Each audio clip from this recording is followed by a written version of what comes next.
আসসালামু আলাইকুম গাইস, সবাইকে ঈদ মোবারক। তো আশা করি আপনারা সবাই অনেক অনেক অনেক ভালো আছেন। যেহেতু দীর্ঘ ১ মাস সিয়াম সাধনার পর আমাদের মাঝে আসে ঈদুল ফিতর। ঈদ মানে খুশি, ঈদ মানে আনন্দ।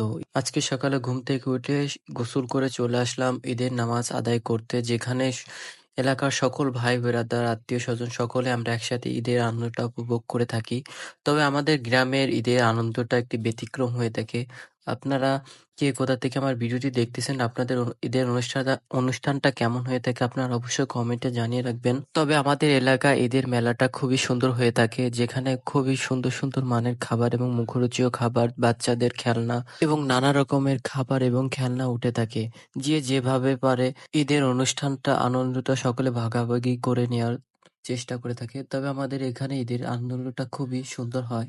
তবে আপনারা কে কোথা থেকে আমার ভিডিওটি দেখতেছেন, আপনাদের ওখানে ঈদের আনন্দটা আপনারা কেমন কাটিয়ে থাকেন এবং কেমন উৎসব হয় আপনারা অবশ্যই কমেন্টে জানাবেন। তবে আমার কাছে মনে হয় আমাদের এলাকার ঈদের আনন্দটা আমরা খুবই সুন্দরভাবে উদযাপন করে থাকি। সবাই ভালো থাকবেন, সুস্থ থাকবেন। ঈদ মোবারক।